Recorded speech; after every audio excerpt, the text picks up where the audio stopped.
Existe un universo lleno de universos que no conocemos, o que creemos conocer. En tiempos de urgencias y comunicación efímera, profundizar un tema y hacer una pausa para pensar es más complejo. Entender lo complejo es la tarea necesaria para mirar con claridad lo que está por venir y aquello que nos rodea en un presente que aún no comprendemos, porque es más complejo. Si no hablamos de inteligencia artificial, pareciera que no estamos a esta altura del siglo XXI. Es el tema que se ha instalado desde hace bastante y todos hablan de esta cuestión, a veces en términos apocalípticos, la mayoría de las veces en términos apocalípticos, muchas veces con miedo, muchas veces con temor, desaparición de trabajos, el reemplazo que va a ser de nuestras vidas, las computadoras van a tomar el mundo, se viene Terminator. Y en el medio aparecen otras cuestiones que ya tienen que ver con cuestiones éticas. ¿Es necesario que las máquinas empiecen a percibir nuestros sentimientos? ¿Es necesario que la inteligencia artificial tenga inteligencia emocional? ¿Qué es lo que nos termina separando de las máquinas? ¿Qué es lo que nos define como hombres?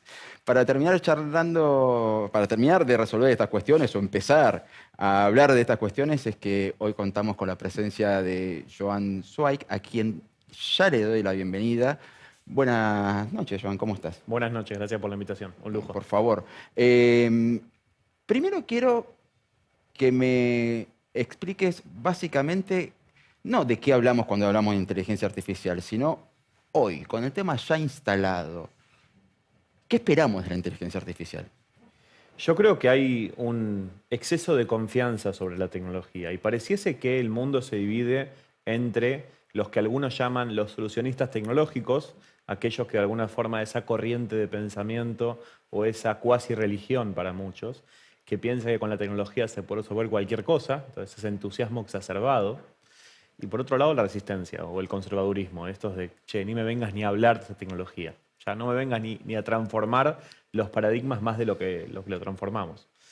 Y si diagnosticamos, ¿no?, a fines del 2024, con esta adopción y esta democratización que vimos con la inteligencia artificial generativa como una de las ramas de la inteligencia artificial, empezamos a ver que confiamos muchas veces en exceso sobre lo que nos muestra, entendemos en superficialidad, es decir, no buscamos la profundidad, sino que empezamos a ver solamente la superficie de lo que nos está mostrando, y empieza a irrumpir y generar un montón de debates, tales como los que mencionaste.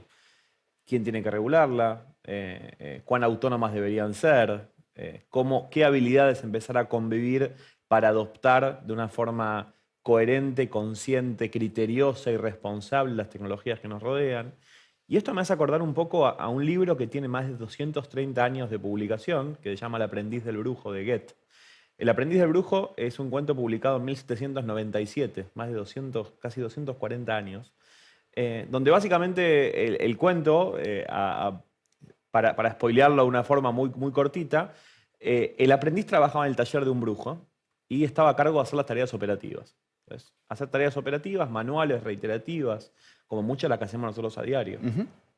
Una de esas tareas operativas era ir a buscar agua a un río con una batea y llenar una cantidad de agua dentro del taller del brujo. Un día el brujo se ausenta y el aprendiz hace un hechizo para que automáticamente vayan a buscar agua al río, y mientras tanto el aprendiz estaba chocho, descansando en el taller sin ningún problema, porque le dotó de alguna forma, cosa tan fantasmagórica o casi tan mágica o mítica.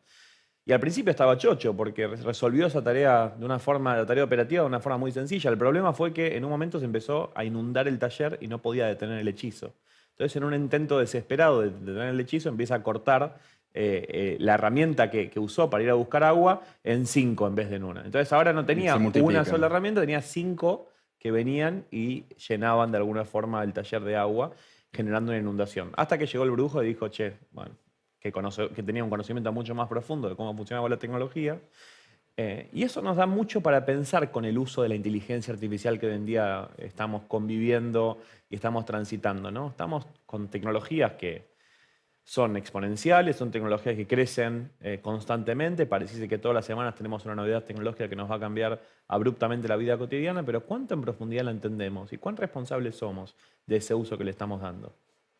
Para quien no consiga ese libro que tiene como 200 años, puede buscar la versión animada, que creo que es el segundo o tercer movimiento de la película Fantasía, que no es de las más populares de Disney. Sí, década del 40, más o menos. Década del 40, pero bueno, ahí está bastante... de golpe me empezaron a aparecer las imágenes. No, es genial, es que la desesperación de qué hice y cómo lo arreglo. ¿Cómo entra en este contexto la inteligencia emocional? A ver, seguimos siendo humanos, a pesar de que estamos conviviendo con dimensiones virtuales, seguimos siendo humanos con una complejidad mucho más grande que la de una máquina. Y la tecnología claramente redefine nuestras emociones, redefine la forma de amar, redefine la forma de vincularnos, redefine la forma del contacto con el otro. Como dijiste en la introducción, desde la filosofía redefine lo que es propiamente humano. ¿Qué nos queda de humanos? ¿O en este mundo tan hiperconectado, hiperdigitalizado, en este mundo con tanta inteligencia artificial por doquier, con estos algoritmos que son como estos motores invisibles que regulan nuestras interacciones a diario y que generan todo este tipo de debates? ¿Qué nos queda de humanos? Y ahí la inteligencia emocional juega un papel fundamental porque nos hace también preguntarnos, en este mar, en este mar de posibilidades tecnológicas, cómo yo personalmente voy a cuidarme a mí, voy a cuidar al otro en este mundo donde la tecnología de alguna forma nos empodera tanto. Creo que es una búsqueda fundamental que tenemos que hacernos, ¿no? De seguir cultivando una inteligencia emocional sólida, responsable para con el otro, con límites éticos, en este mundo donde pareciese que muchas veces yo lo que siento es que siento que lo humano queda en segundo plano, que muchas veces la inteligencia más técnica o la inteligencia más digital está de alguna forma como con una prioridad mayor que la inteligencia humana. Si uno analiza, por ejemplo, épocas como la Edad Media, la invención de la imprenta, por ejemplo, uno lee la biografía de Da Vinci escrita por Walter Isaacson. Isaacson es muy bueno explicando y conectando puntos en cómo el arte, la ciencia, la tecnología pusieron al ser humano en el centro, ¿no? El hombre, el Vitruvio de Da Vinci. El renacimiento. El renacimiento. El renacimiento de la humanidad. El renacimiento de la humanidad, poner al ser humano Es más, la imprenta marcó el punto técnico, de inflexión técnico entre la Edad Media y la modernidad. Hoy pareciese que el ser humano queda en segundo plano. Hoy pareciese que la tecnología va por encima del ser humano. Somos una humanidad que le tememos al silencio en una sobreestimulación constante. ¿Cuándo fue la última vez que ustedes en sus casas se quedaron en silencio sin hacer nada, sin notificaciones, sin música, sin televisión, sin ruido de heladeras, sin ruido de microondas constante? Somos una sociedad que muchas veces nos olvidamos que interactuamos con personas y con esa interacción con personas ponemos a la tecnología por delante, ¿no? Entonces ahí se generan un montón de tensiones. Para mí la inteligencia emocional es algo fundamental que atraviesa a todas las generaciones y nuestro vínculo con la tecnología. También pensaba, o sea, mientras vas hablando se van abriendo varios caminos. Sí, ramificando.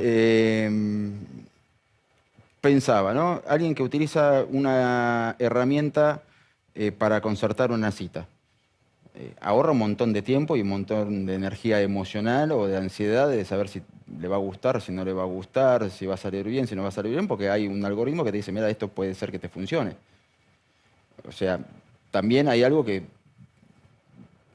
por ahí tenés ciertas garantías, pero al mismo tiempo no entiendo no sé cómo puede llegar a afectar a largo plazo que necesites garantías para interactuar. Yo siento dos cosas. En primer lugar me pregunto, ¿qué va a pasar con la generación, quizás no la generación nuestra, no la generación de los old millennials, de alguna forma, sino con una generación que está acostumbrada a tener una inmediatez constante, una accesibilidad constante? Si yo quiero saber qué está pasando hoy en día en el conflicto bélico entre Ucrania y Rusia, puedo acceder a un montón de información en instantes.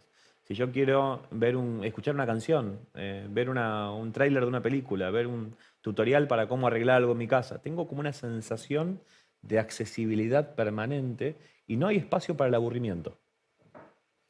Las generaciones nuevas no tienen espacio para el aburrimiento. Sí, Y en el aburrimiento... Yo soy militante del aburrimiento, de que las mejores ideas surgen cuando estás haciendo nada. En el aburrimiento surge es un espacio de experimentación y de creatividad fundamental. Y hoy en día no nos permitimos espacio para poder aburrirnos. Respecto al tema de citas, yo trabajo mucho en mi segundo libro, el tema de vínculos. Yo creo que hoy en día la tecnología fue uno de los impulsores principales en generar una crisis institucional en el concepto de amistades y de parejas mediadas por redes sociales y tecnología. Sin lugar a dudas. Y esto no es una apología a favor ni una demonización a las apps de citas para nada, ¿no? Pero hace muy pocos días publiqué una columna llamada El arte de la imperfección. Porque la tecnología de alguna forma nos dice o nos presupone, nos impulsa a una búsqueda de la perfección permanente. Y cuando hablamos de inteligencia emocional y cuando hablamos de vínculos humanos y cuando hablamos de tecnologías exponenciales en general, que buscan ser casi tan perfectas, en esa búsqueda de la perfección le falta esa chispa de no sé qué, ese alma, algunos llaman más románticos, que es fundamental, que genera empatía y que nos sigue de alguna forma tocando esas fibras que lo tan perfecto no puede tocar. Entonces, yo soy profesor universitario, tal como vos también. Y cuando me doy cuenta cuando un texto está generado con sistemas de inteligencia artificial generativa. ¿Por qué? Porque entre tanta puntuación perfecta, gramaticalmente está perfecto, las ideas son extremadamente coherentes, pero le falta esa chispa de imperfección que me toca la fibra a mí. Un error de tipeo, una coma mal puesta, Claro. nos pasa a todos. Y eso de alguna forma nos hace humanos. La imperfección nos hace humanos. Entonces, si una app de citas a mí me dice, tenés 87% de posibilidades de concretar una cita con esta persona en base a intereses totalmente analíticos, yo quiero que una máquina me esté a mí digitando o generando una probabilidad en algo tan profundo y tan complejo como es el amor en el ser humano. También nos pasa con aplicaciones que, por ejemplo, miden la productividad con inteligencia artificial. Hay muchas aplicaciones que uno se suma a una videollamada, por ejemplo, y hay un ente invisible o semi-invisible que nos está constantemente midiendo a nosotros. Entonces me está midiendo si estoy bajando la mirada, si estoy abriendo una pestaña para salirme de la pantalla, cuántas palabras estoy diciendo a lo largo de la reunión y después hace un reporte de grado de participación o de grado de atención. ¿Con qué necesidad? Por esta obsesión de la perfección. Yo creo que está muy vinculado a la obsesión constante del ser humano de medir y de analizar todo lo que nos rodea para tratar de surfear esta ola de la forma más consciente posible. Yo fui muy crítico respecto a este tipo de aplicaciones, porque yo no sé si quiero que una máquina me esté midiendo cuántas veces me levanté para ir al baño en el medio de una reunión. Y hay muchas compañías que hasta que dan los bonos o las contribuciones especiales a partir de ese tipo de mediciones. Vos sabés que una de las primeras cosas que me llamó la atención de inteligencia artificial fue cuando me explicaron que siempre la tuvimos, o sea que hubo un cambio muy notorio, del cual después charlamos, pero que la teníamos hace tiempo. Una búsqueda en un sistema de búsqueda apela a la inteligencia artificial para ver cuáles son los criterios de lo que más necesitas. Pero cuando veo cierto temor de parte de los medios, habiendo sido editor en un medio digital, vivíamos, era el 90% de nuestro trabajo era ver qué estaba funcionando y qué no a través de Google Analytics o de DAX Comscore, y todo el tiempo tratando de captar atención, la tasa de rebote, o sea, quién entró y salió, quién se quedó, por qué se quedó, tratando todo el tiempo de conservar la atención. Y eso es un negocio, porque forma parte del negocio. O sea, si vos no tenés gente que te está viendo, no vas a tener muchos anunciantes. ¿Hay forma de compatibilizar en una sana medida el negocio, la unidad de negocio, y lo que genera eso en las personas? A ver, y ahí se ramifica a fake news, a noticias de clickbait, donde el titular de alguna forma totalmente no tiene ninguna coherencia con el contenido de la nota. La atención hoy en día es un mercado. Hoy está el mercado de la atención. Podemos llamarlo como un mercado muy salvaje, un océano rojo en términos del marketing completo. Hay un autor que a mí me gusta mucho que se llama Nicholas Carr, que habla de que hoy en día las grandes plataformas propician una mentalidad de malabarista, ¿no? Entonces estamos todos siendo malabaristas, abriendo ventanas y abro TikTok, y abro Gmail, y abro Facebook, y abro Instagram, y abro Outlook, y abro Slack, y abro todo el tipo de ese mundo de aplicaciones que no me termino de concentrar realmente en nada, sino que estoy de alguna forma haciendo malabares constantes tratando de no caerme, de que las pelotas no se caigan, ¿no? En esa coreografía tan precisa, con una precisión quirúrgica de alguna forma además marcada, Y al mismo tiempo intenso. al mismo tiempo intenso. Y también tenemos que recordar que desde lo más cognitivo, desde lo más biológico, nuestros recursos cognitivos son limitados como seres humanos. Es como que cada uno de nosotros tuviese una memoria RAM. Entonces, algunos tenemos 8, 16, 32, 64, dependiendo cada uno de nosotros. Si yo le voy abriendo ventanas, esa memoria RAM de alguna forma se va consumiendo y termino, cuando yo me acuesto un fin de semana a ver TikTok, a descansar, entre comillas, termino más cansado de lo que realmente empecé Pico de estrés. porque mis recursos cognitivos de alguna forma Sí. se quemaron. Yo no soy experto en la parte biológica, no soy ni físico ni biólogo. Estudié comunicación también de base, negocios y tecnología, pero hay mucha gente que se pregunta si hay una correlación entre niveles de depresión cada vez más altos, ataques de pánico, trastornos de ansiedad en forma permanente, con una correlación cada vez mayor con uso de redes sociales, de alguna forma. Y ahí acá, esto no es algo nuevo. Hay un síndrome que se llama el síndrome del mundo malo de la década del 70, que eran dos sociólogos que querían de alguna forma comprobar la hipótesis de que a mayor exposición a medios masivos de comunicación, en aquel entonces, radio y televisión, Menos felicidad. era peor su percepción del mundo de lo que Sí. realmente era. Entonces, Sí. establecieron de alguna forma, agarraron dos muestras, personas con una cantidad de horas expuestas a pantallas, a medios masivos, y personas con no tanta exposición, y comprobaron cuál era su percepción de lo Sí, que sí. realmente el mundo era. Y llegaron a la conclusión de que es verdad, que a mayor exposición a medios masivos de comunicación, peor es su percepción del mundo de lo que realmente es. Si yo hablo con mi mamá, es una pelea constante. eso. Apaga la tele, porque si te Te iba a fijas decir, por la nos tele, pasa lo mismo. Sí. no puedo salir ni a la calle. Sí, sí, sí. Y con las redes sociales pasa lo mismo. Entonces vos hablabas de, como editor de un medio digital y como periodista también, cuánto te basabas en esa lucha contra los algoritmos. Yo creo que Era tremendo. lo vemos eso a nivel individual. Lo veo, Sí. lo veo yo en un chico que está en la secundaria y que una foto no tiene la cantidad de likes suficientes Bueno, te puede deprimir. y te puede generar O una crisis de seguridad personal. gigante, una crisis de autoestima, pero gigante, Sí, fenomenal. pero a nosotros mismos nos pasa que por ahí llegás a tu casa y charlas con algún pariente y tu pariente te dice, discúlpame, si yo no me enteré es que no es tan grave. Porque no consume noticias. Si fuera grave me habría enterado igual. Y ahí te bajan a tierra, ¿viste? Decís, bueno, por ahí estoy consumiendo demasiado. Pero también está la cuestión que no quiero dejar de abordar, porque con esto también se van quemando determinadas cabezas, la cuestión laboral, ¿no? Y todo eso de cuántos trabajos se van a destruir, etcétera. Y lo quiero dejar planteado ya para el próximo bloque. Partiendo de algo muy básico, ¿dónde trazamos la frontera, no? Porque ¿cuánta gente perdió el trabajo por no hacer más guías de Transporte, de, por de ejemplo. de transporte y todo el mundo usa Waze y Waze es inteligencia artificial? Así que vamos a charlar de eso. Hablemoslo. Porque me parece que cada uno tiene su línea de conformidad, ¿no? O sea, bueno, sí, este trabajo estuvo bien que se perdiera. No, pero no me vayas a tocar este. Así que en unos minutos, en una pequeña tanda, ya volvemos charlando en Es Más Complejo con Joan Zweig. Ya venimos.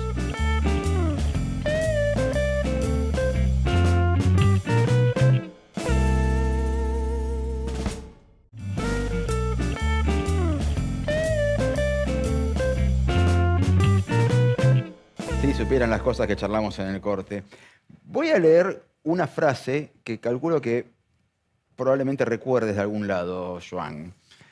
Estas habilidades que muchas personas desarrollan para ser buenos stalkers son las mismas que se necesitan para tener una buena alfabetización informacional. ¿De quién es? Es mía, es mía. Forma parte de una de las habilidades que yo describo en mi tercer libro, post-tecnológicos. Y cuando hablo de alfabetización informacional, hablo justamente de... Hoy en día vivimos, además, en una infodemia, ¿no? Hay exceso informativo, hay muchísima información disponible. Ahora, la gran pregunta es, ¿Cómo desarrollamos una inteligencia emocional, un pensamiento crítico para saber lidiar con toda esa información?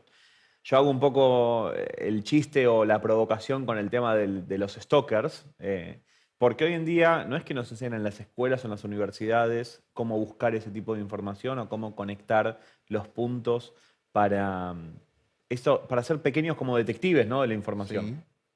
Y eso es fundamental a la hora de desarrollar, porque la alfabetización digital ya hoy en día ya la transitamos desde mi punto de vista. Es más, la pandemia ayudó a reducir mucho la Sí, brecha digital, lo potenció. porque fue un maldazo de agua fría que nos Prefiero obligó que a todos. potenció la necesidad de tecnología. Claro, sin lugar a dudas. Ahora lo que necesitamos es alfabetizarnos informacionalmente. Y eso está vinculado a cómo prompteamos, ¿no? Que quizás el prompteo va a ser algo transitorio. ¿A qué te referís con prompteo para el que no escuchó la palabra? El prompteo es el hecho de escribirle o ordenarle algo a una inteligencia artificial generativa o a un motor de búsqueda mismo también, con el O sea, fin de saber obtener preguntar, información. digamos. Saber preguntar, el hecho de saber preguntar. Que quizá eso va a ser algo de alguna forma hasta, va a ser algo temporal y en los próximos años va a empezar a desaparecer. No, es que cuando te escuché decir que hay aplicaciones que miden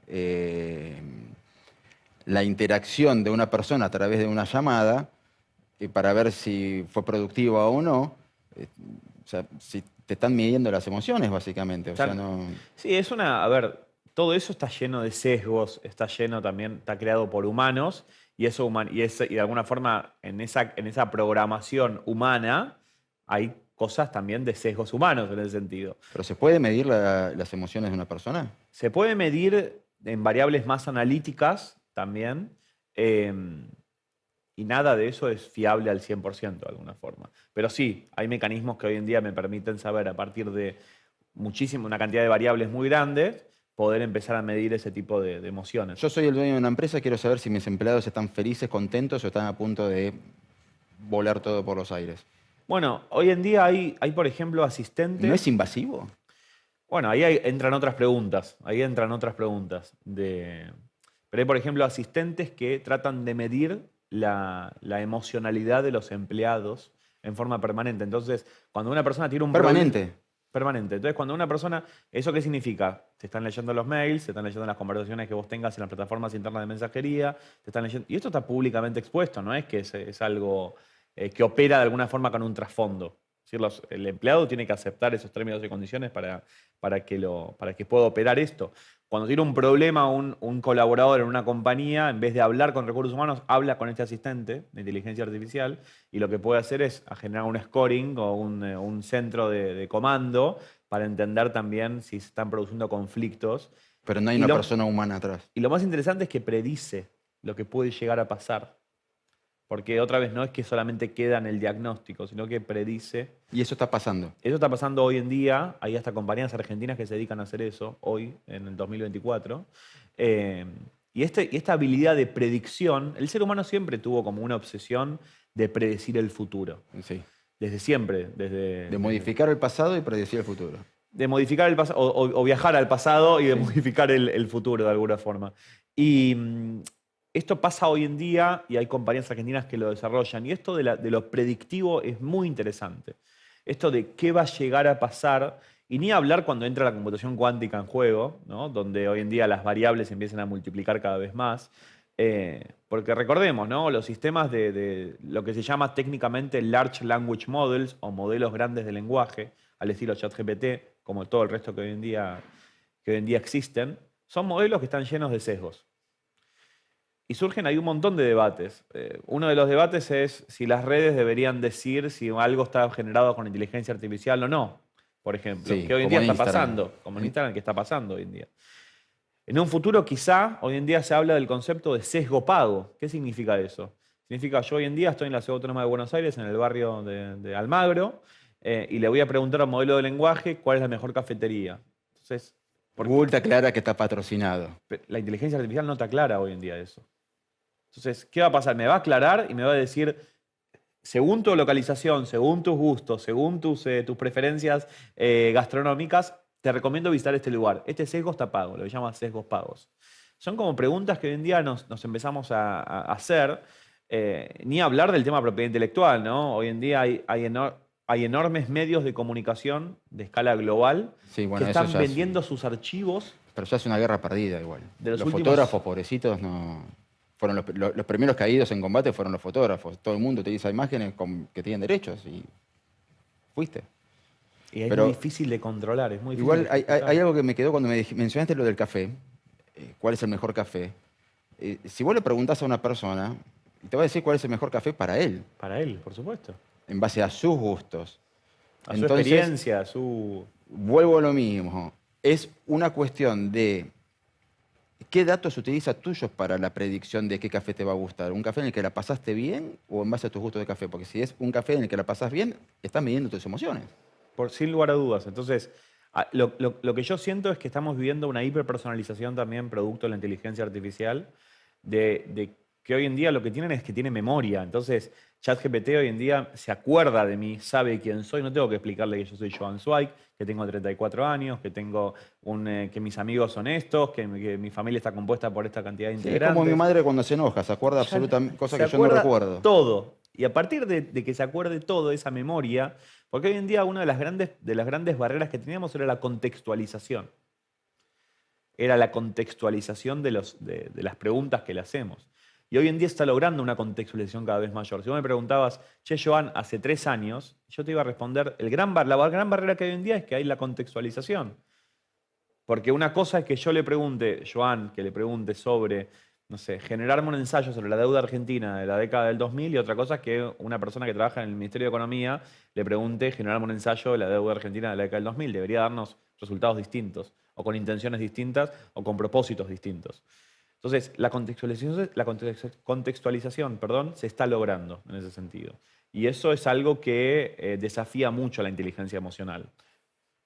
Hay un tema que vos has planteado en numerosas ocasiones y que a mí me ha disparado, me ha recordado que varias veces había pensado en eso hasta que me olvido.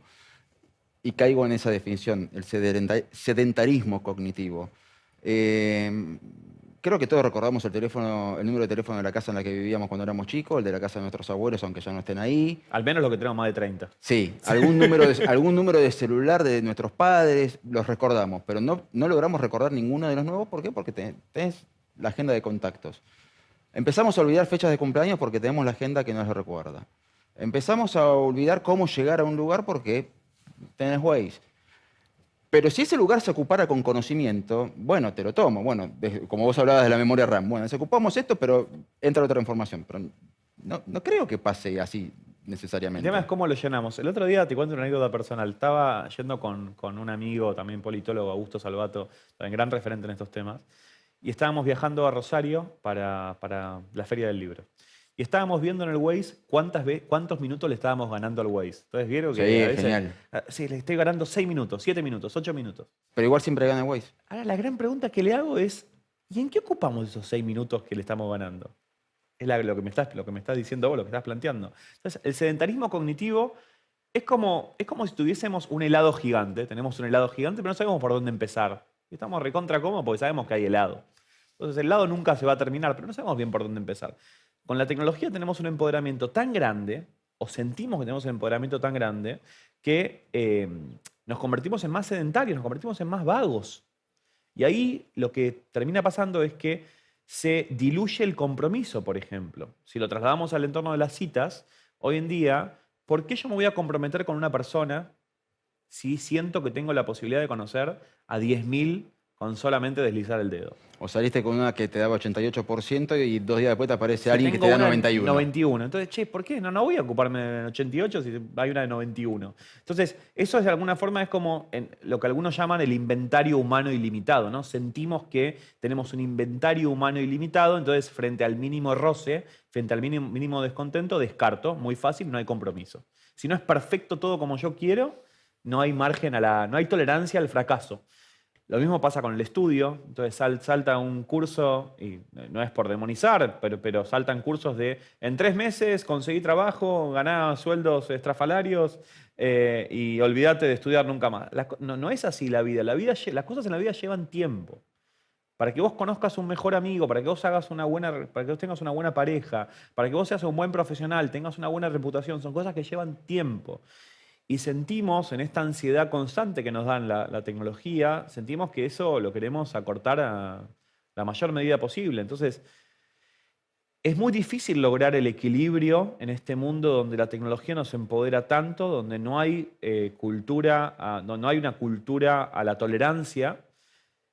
Hace algunos meses, una periodista de un diario muy reconocido acá en Argentina me hizo una pregunta. Era un jueves a la tarde, me acuerdo. Yo venía de una semana muy, muy intensa. Me estaba haciendo una entrevista y una de las preguntas, yo le dije, discúlpame, necesito pensar esto, ¿te lo puedo responder el lunes?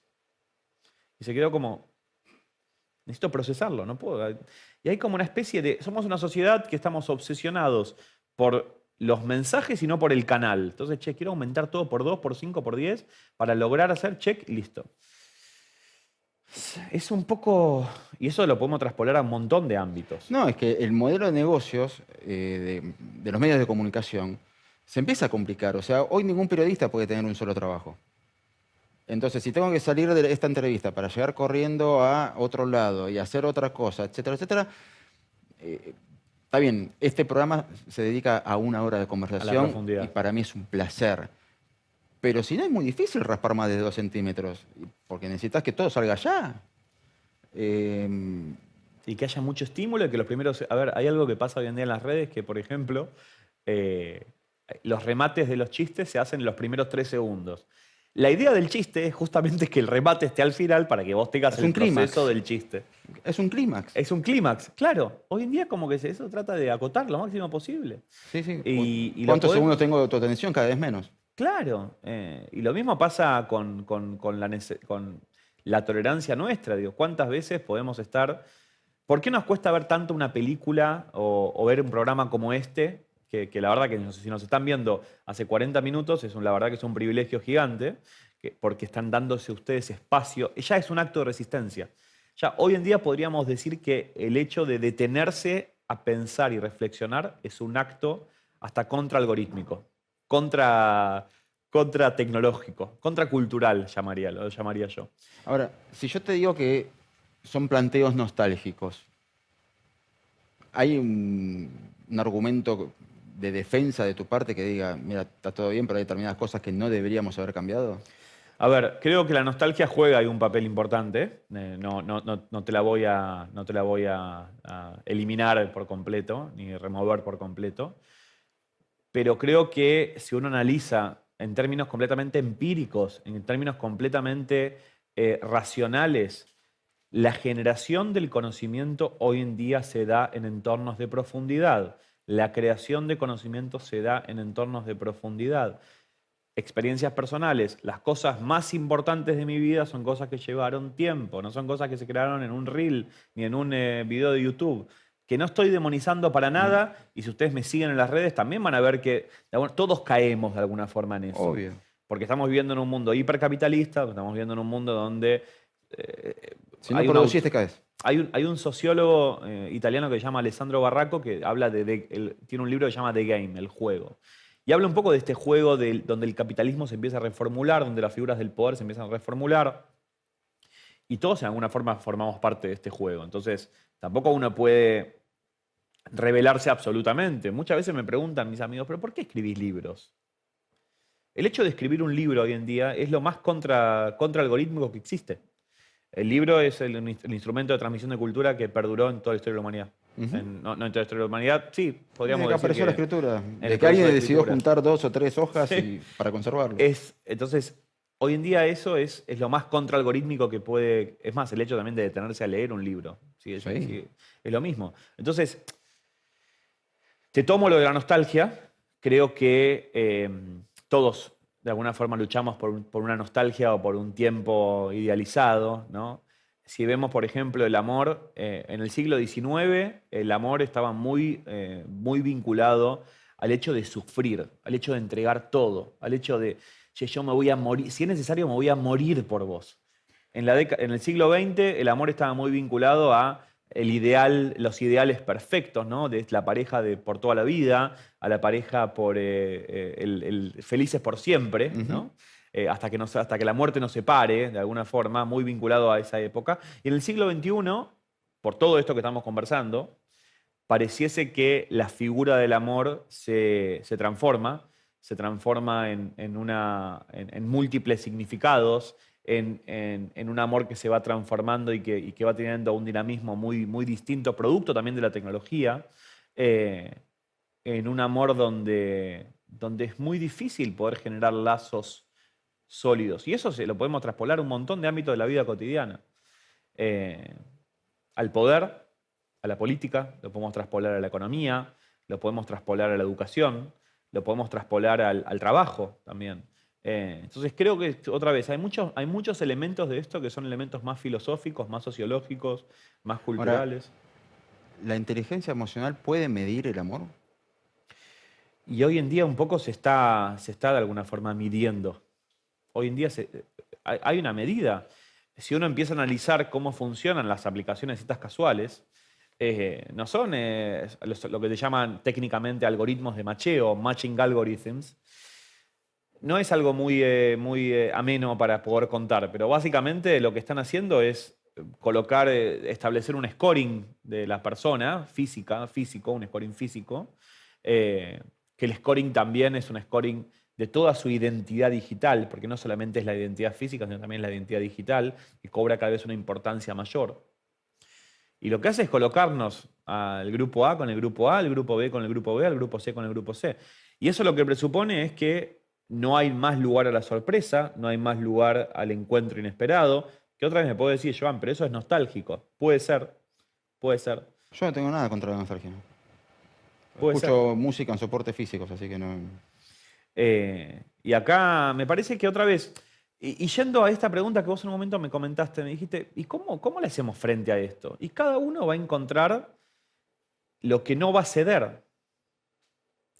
Frente a toda esta realidad, creo que tenemos que descubrir lo que nos hace felices. Y si a vos te hace feliz escuchar música en soporte analógico, porque quizás el ritual, ¿no?, de colocar el soporte, de tu conexión con el soporte físico... Y tener que tomarme el tiempo. El tener que tomarte el tiempo, el tener que tomarte de alguna forma ese espacio, aunque yo te puedo decir, pero... Es nostálgico. ¿Para qué guardás 40 vinilos si en el teléfono puede tener Sí. 1000 veces? Si a mí, yo disfruto del proceso de escritura, pero vos me vas a decir, pero Joan, ¿pero por qué no usás inteligencia artificial y Que escriba yo por dibujo vos? pintar, por ejemplo? Entonces creo que hay algunas cosas, hay un libro muy interesante que se llama El arte de lo inútil, que es esto de aprender cosas que hoy quizás resulten inútiles. A ver, estudiar inglés. ¿Por qué voy a estudiar inglés si hoy en día ChatGPT o un navegador me traduce al instante lo que quiera?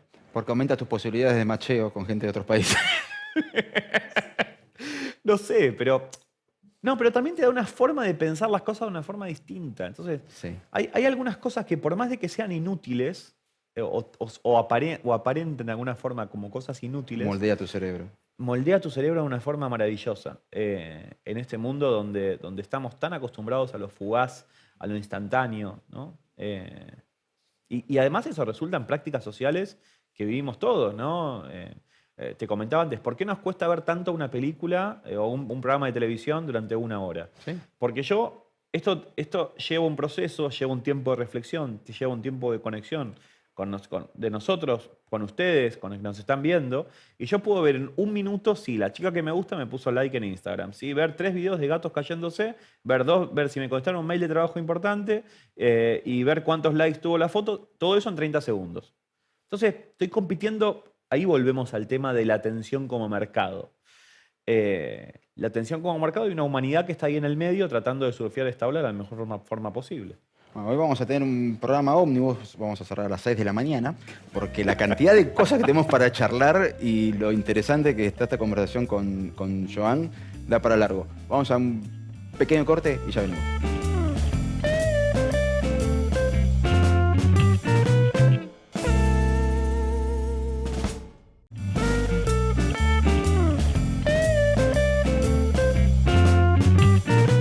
¿Qué es lo que sucede con las emociones? Que yo creo que hay que preguntarse otra cosa, que es si realmente las máquinas necesitan expresarlas, ¿no? Yo creo que sí que hay una parte muy interesante en que las comprendan, que entiendan esos momentos en los que nosotros sentimos frustración, en los que sentimos cierto temor, ¿no? Porque sí que hay ciertas cosas que a través del lenguaje, a través de estas microexpresiones, podemos llegar a detectar con esfuerzo, pero se podría hacer a nivel tecnológico. Pero, sin embargo, ya si pensamos en utilizarlas dentro de una interacción a lo largo del tiempo, es decir, que la máquina estuviese en todo momento, no solo procesando emociones, sino también respondiendo en consecuencia, que es algo que quizá podemos esperar de un humano, ¿no? Que si yo me siento mal, la persona me diga lo siento, y así. Eso creo que sería incluso dañino para nosotros.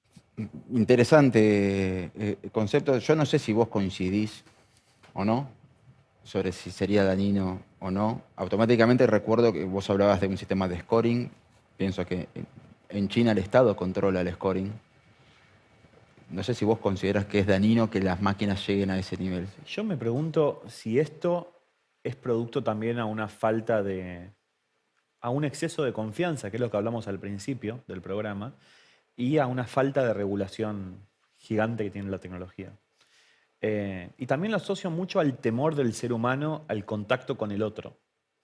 Porque es más fácil, yo siento que uno con la tecnología tiene como mucha más impunidad que poniendo el cuerpo.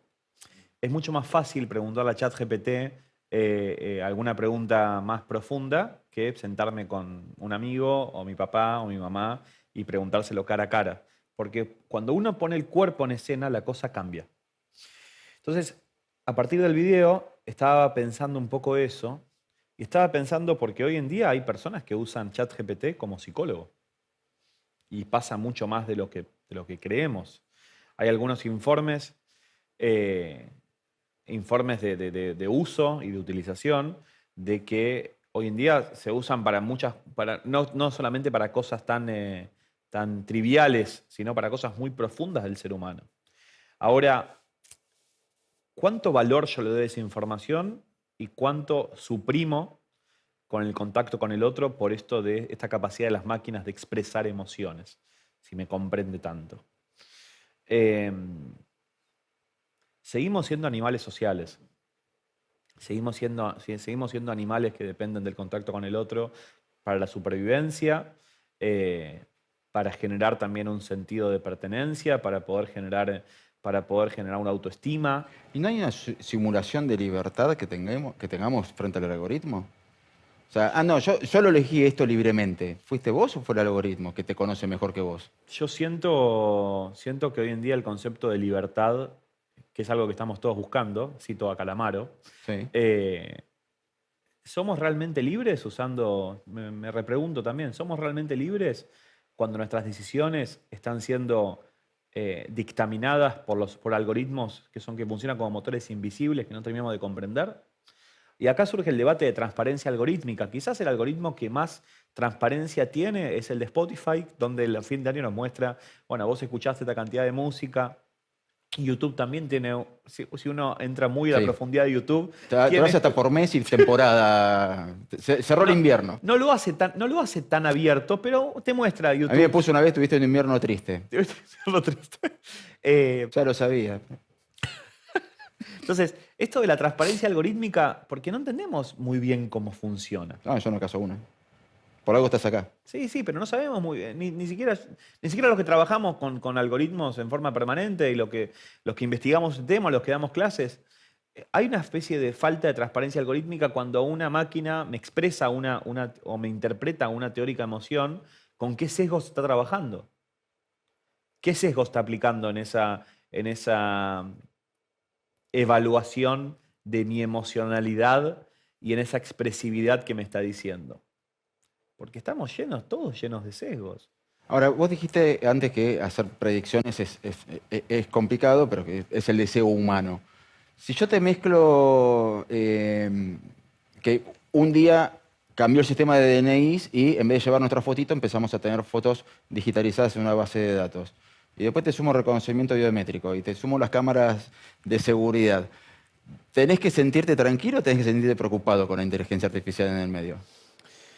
Yo siento que hoy en día tenemos la parte más racional y la parte más irracional. Tenemos como el optimismo racional y el optimismo irracional, llamémoslo.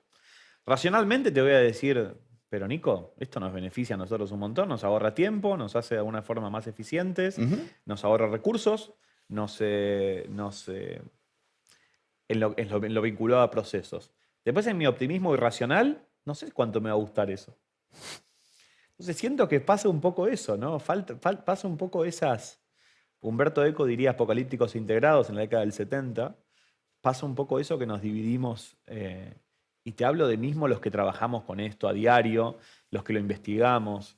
Estamos en esa lucha constante, ¿no? De ceder constantemente, de ver si confiar, no confiar, ceder, no ceder, conformarnos, no conformarnos, rebelarnos contra el algoritmo, no rebelarnos, tratar de modificarlo, tratar de cómo entrenar a ese algoritmo, cómo entrenar a esa tecnología que la usamos a diario. Siento que hoy en día estamos un poco en eso, pero yo veo hacer predicciones, tal como comentaste, es algo muy complicado. Siento que la inteligencia artificial va a estar cada vez más inmersa en nuestra vida cotidiana, más de lo que está hoy en día. Hoy en día los sistemas operativos más grandes de los teléfonos celulares y de las computadoras ya integran inteligencia artificial sin que lo sepamos muy bien. Hubo un hilo muy polémico el mes pasado donde las plataformas de citas, volviendo al tema, ahora te recomiendan qué contestar a la persona con la que macheaste. Entonces, te recomiendan che, ¿querés romper el hielo? Podés preguntarle sobre esto. Y cuando va la conversación te van sugiriendo cosas también. O sea, Black Mirror es un documental. Entonces, y pasa algo con la ficción, que es que antes la ficción se imaginaba muy al futuro, ¿no? Dune, Blade Runner, ¿no? El futuro lejano. Hoy en día la ficción imagina el presente. ¿Sí? ¿Sí? Nos cuesta imaginar a largo plazo. ¿Sí? Nos cuesta imaginar. Imaginamos years and years, no sé, imaginamos las cosas que van a pasar dentro de un periodo muy corto Un futuro de cercano. tiempo. Porque después lo que termina pasando es que cuando yo me encuentro con esa persona, si concreto una cita, es que yo voy a estar cara a cara y por ahora no tengo ningún chip implantado, ni ningún auricular, ni ningún anteojo con realidad aumentada que me diga qué decir. Entonces, surgen un poco esas cuestiones que yo no sé cuánto de mi vida quiero, y volvemos al concepto de libertad. ¿Somos realmente libres cuando Instagram me muestra un feed, un hilo tan curado que yo no terminé de elegir, bajo patrones que tampoco termino de comprender? ¿Soy libre realmente cuando, si estoy usando una aplicación de citas, me está diciendo la aplicación qué decir para seducir teóricamente a la otra persona, según sus intereses, porque tampoco son cosas aleatorias? ¿Soy libre cuando una máquina, estoy confiando en exceso en el resultado que me otorga una máquina? Hay un montón acá de cosas que lo podemos vincular respecto a inteligencia emocional, respecto al sedentarismo cognitivo, respecto al concepto de libertad, respecto al concepto de quién controla nuestras mentes. Porque somos mentes, de alguna forma, tenemos libre albedrío en este mundo con tanta tecnología entrelazada en nuestra vida cotidiana. Son preguntas que, otra vez, creo que el objetivo es preguntarnos más. No hay tantas respuestas definitivas sobre esto, estamos todos aprendiendo en el camino. Estamos en un momento de transición que la verdad que es muy apasionante, pero que tenemos una responsabilidad individual muy grande. Hay una frase que le dijo el tío Ben, el tío de Peter Parker, el tío de Spider-Man, que es todo gran poder conlleva gran responsabilidad. Los que le guste Marvel van a saber de qué estoy hablando. En todos los universos pasa. En todos los universos posibles. La Más nerd no tecnología pudo haber nos sido. empoderó muchísimo. Como humanidad tenemos que administrar esa responsabilidad de forma acorde para poder hacerle frente a esto y tratar de transitarlo de la mejor forma posible. Joan, yo le tendría que preguntar a ChatGPT cómo hago para expresar o dimensionar el agrado que he tenido con toda esta entrevista. Fue una grata sorpresa de una hora. Muchas gracias. Igualmente. Un placer. Yo te despido ahora, pero antes quiero que le cuentes a la gente dónde puede ubicarte. Repetir a la gente tu Instagram. Gracias, Nico. Gracias. La verdad que son cada vez más escasas las oportunidades de poder conversar en forma profunda, así que te lo agradezco muchísimo. Seguramente abajo por algún Vamos lugar a por ponerlo. acá van a poner mi @JoanZweig, mi nombre y apellido. Mis libros los pueden conseguir en librerías y me pueden encontrar Gracias por el entre regalito. posts tecnológicos. Me pueden encontrar entre aulas. Escribo habitualmente, semanalmente, varias columnas en varios medios, aulas, redes, y trato un poco de de contagiar estos temas de una forma realmente para impactar positivamente, ¿no? en cada uno que esté leyendo y también como ejercicio para mí. Así que la verdad que un privilegio gigante. Muchas gracias por haber venido. Gracias. Y quedan muchas cosas para pensar. Lo primero que se me viene a la mente es la responsabilidad individual frente a las herramientas. Estamos llenos de herramientas que utilizamos. Estamos llenos de fronteras que decidimos cruzar, llenos de datos que entregamos gratuitamente. A veces, la cantidad de veces que damos a aceptar a las condiciones y servicios sin leerlas, llegó a un punto que ya ni siquiera las ponen. No sé si se dieron cuenta, pero hay condiciones y servicios que uno le da a aceptar y no está el texto para que lo pasemos de largo. Y si estuviera, lo pasamos de largo. Y como lo pasamos de largo tantas veces, ya no lo ponen directamente. Aceptamos sin saber que estamos aceptando. Queda en nosotros también decidir en un montón de aspectos cuáles son las cosas que vamos a ceder. Si decidimos utilizar aplicaciones que nos resuelvan el contacto, que nos den garantías, si decidimos utilizar servicios que nos permitan tener una vida más cómoda, hasta dónde pensamos que esa comodidad puede llegar a afectarnos, y si hay determinadas cosas que queremos conservar, no es por nostalgia, sino porque nos gusta, y algo tan básico como que nos guste, también puede ser medido por un algoritmo.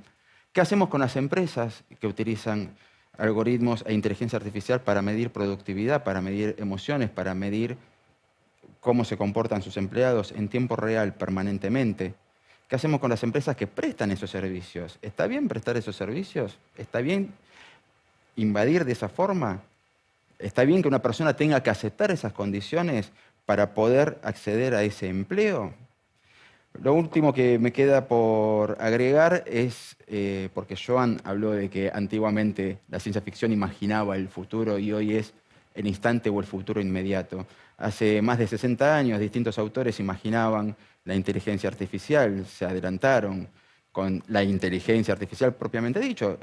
El libro que inspiró la película que iba a ser Kubrick y que terminó siendo Spielberg en el año 2001, o El hombre bicentenario, planteaban la cuestión de la frontera entre la computadora, la máquina que piensa, la autonomía y qué es lo que te convierte en hombre, qué es lo que te hace llegar a ser un hombre.